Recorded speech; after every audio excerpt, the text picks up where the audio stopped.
নারীর জন্য তিন ধরনের পুরুষ সবচেয়ে বেশি ভয়ঙ্কর। এক হচ্ছে তার দুলাভাই। এক নম্বরে কে? দুলাভাই। কিছু কিছু বিষয় ভাই কি জানেন, উপরে পরিষ্কার ভেতরে কালো। কিছু কিছু মানুষ দেখবেন উপরে ফিটফাট ভেতরে সদরঘাট। তো দুলাভাই এবং শালীর সম্পর্ক খুবই কমন একটা রিলেশন। দুলাভাই বেড়াইতে আসে, কি খবর শালী, ভালো আছো? শালীও মাশাআল্লাহ, দুলাভাই ভুলেই গিয়েছেন, কলই করেন না। তো এই যে রিলেশনশিপটা দেখবেন খুবই পারমিসিবল। আব্বাও কিছু বলে না, মাও কিছু বলে না, আরে দুলাভাই তো বলুক কথা, সমস্যা কি?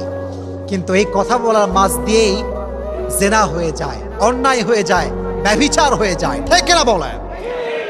এক নাম্বার পুরুষ হচ্ছে দুলাভাই। এক নাম্বার কি?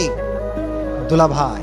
বোনেরা আমার, আপনার দুলাভাই আপনার জাহান্নামে যাওয়ার কারণ হবে।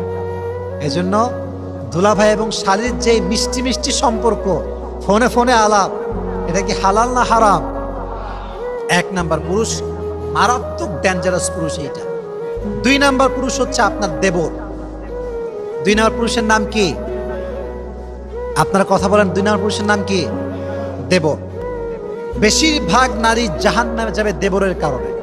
হাদিস নবীজি বলেছেন, হামু কাল মউত, মেয়ের জন্য তার দেবর হচ্ছে মৃত্যুর মতো। মাঝে মাঝে দেখবেন যখন বিয়ে করে ভাই, নিয়ে আসছে বাসাতে বউ, কিন্তু বউ যখন অবাধে চলাফেরা করছে, একজন মেয়ে যখন বাসার ভেতরে থাকে, খুবই স্বাভাবিক তার ড্রেস একটু উল্টাপাল্টা হবে, তার ওড়না সরবে, সে যখন রান্না করবে তার ড্রেসে উল্টাপাল্টা হতে পারে। It could be happen, it's very natural. কিন্তু যখন দেবর সাহেব ডানে আছে, বামে আছে, ঘুরছে অবাধে, তখন দেবরের চোখটা নষ্ট হয়, দেবরের অ্যাট্রাকশন কাজ করে। আর ভাবিও একটা পর্যায়ে গিয়ে চলতে চলতে দেবরের সঙ্গে ফ্রি হয়ে যায়। আর মাশাআল্লাহ, যদি স্বামী বিদেশ থাকে তো তার কোনো কথাই নেই, দ্য ম্যাটার ইজ খালাস, পুরোটাই খালাস। এই জন্য প্রিয় ভাইয়েরা, আমি বলতে চাই সবাইকে একটা কথা, মেয়েদের জন্য দেবর হচ্ছে মৃত্যুর মতো। এজন্য বেঁচে থাকা অবস্থায় কোনোভাবেই দেবরের সাথে কোনো মেয়ে হারাম রিলেশন করতে পারবে না। সমস্ত মেয়েকে জাহান্নামের আগুন থেকে বাঁচার তৌফিক দান করুক, পড়া আমিন। তিন নাম্বার যে পুরুষ নারীকে, এটা খুবই সেনসিটিভ প্রিয় ভাইয়েরা, আমি যা বলছি I have researched about it, খুব মনোযোগ দিয়ে আমি রিসার্চ করেছি। মাঝে মাঝে আমরা এমন কিছু কাজ করি আমাদেরকে জাহান্নামে নিয়ে যাবে, but we don't have any idea about it, আমরা জানি না। তিন নাম্বার পুরুষ, এটা মনোযোগ দিয়ে শুনবেন, এটা আমার লাস্ট কথা। তাকবীর দেন, লিল্লাহি তাকবীর। কিছু কিছু পুরুষ দেখবেন দেখতে অনেক ভদ্র, মানে what they show is they're very honest, but in actual fact they are not honest, they are cheater, they are বাটপার, ঠিক না? দেখায় ভদ্র কিন্তু বাটপার। মেয়েদের সঙ্গে মিষ্টি মিষ্টি কথা বলে, ছলনাময়ী কথা বলে, মেয়ে তো মাসায় পড়ে যায়, এই কত সুন্দর যুবক রে, এখন যুবক তো পাওয়াই যাবে না। কিন্তু এই একটা যুবক, এরেও পটাইছে আর 10টার গার্লফ্রেন্ড আছে, যুবক আছে না নাই? জালিয়াতি মার্কা যুবক। তাহলে বোঝা গেল, some young generation, some young people, they look smart, they look stylish, they look they're very honest, but they are not. In actual fact they are cheated, they are বাটপার।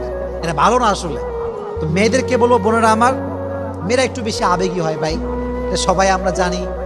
একটুতে ম্যামা করে কান্না করে, বোঝে কম, চিল্লায় বেশি, খুবই স্বাভাবিক, কমন একটা গুণ মেয়েদের আর কি। তো মেয়েদেরকে বলো, বোনেরা আমার, কোন যুবককে বাহ্যিক চেহারা দেখলে কিন্তু হবে না, তার চরিত্র কেমন, তার ক্যারেক্টার কেমন, এটা জাস্টিফাই করার দরকারটা আছে না নাই? আমি যুবকদেরকে বলো, যুবক ভাইয়েরা, একটা কথা মাথায় রাখবা, তুমি যত বেশি চিটার হবা তোমার বউ তেমন হবে। তুমি একটার সঙ্গে বাটপারি করবা, তোমার বউ 10টার সঙ্গে তোমার সঙ্গে বাটপারি করে আসবা। এই জন্য যুবক ভাইয়েরা, কারোর সঙ্গে কোনো বাটপারি করা যাবে। হাদিসে এসেছে, এদিকে তাকান, বিশ্বাসঘাতক যে হয় সে জীবনে কোথাও সুখ খুঁজে পায় না, কখনো সুখ খুঁজে পায় না। আপনি কারো বিশ্বাস নিয়ে খেলবেন না, কারো বিশ্বাসে আঘাত করবেন না। আজকে আপনি মানুষের বিশ্বাসে আঘাত করবেন, কালকে মানুষ আপনার বিশ্বাসে আঘাত করবে। আজকে আপনি মানুষকে ঠকাবেন, কালকে মানুষ আপনাকে ঠকাবে। এই জন্য কারোর সাথে কোনো প্রকার কোনো বিশ্বাসঘাতকতা আমরা করবো না। বলেন ইনশাআল্লাহ, জয় বলেন ইনশাআল্লাহ। তাহলে আমরা যা শো করব বাহিরে, ভেতরেও আমরা তাই হব। বাহিরেও ভালো, ভেতরেও ভালো। মুনাফিক হচ্ছে সে ইউজহিরু খিলাফা মা ইউবতিন, যা বাহিরে দেখায় একরকম, ভেতরে আর এক রকম, তার নাম হচ্ছে মুনাফিক। আমরা আজ থেকে কারোর সঙ্গে কোনো প্রকার কোনো মুনাফিক করবো না। বলেন ইনশাআল্লাহ। কারোর সঙ্গে কোনো বাটপারি করবো না। বলেন ইনশাআল্লাহ, মাশাআল্লাহ। আল্লাহ আমাদের সবাইকে চিটারি বাটপারি করার থেকে হেফাজত করুক। সকলেই মন খুলে পড়া আমিন। আরেকটা কথা বলি, কিছু কিছু মেয়ে দেখবেন কোন ছেলেকে পছন্দ করলে এত বেশি আবেগী হয়ে যায়, আব্বা আম্মাকে মাইনাস করে ফেলে, মাইনাস করে ওই ছেলের সঙ্গে পালিয়ে গিয়ে বিয়ে করে। ঠিক কিনা বলেন যুবক ভাইরা? পালিয়ে গিয়ে বিয়ে করে। মনে রাখবেন, যারা আব্বা আম্মার সঙ্গে গাদ্দারি করে তারা কি জান্নাতে যাবে না জাহান্নামে যাবে?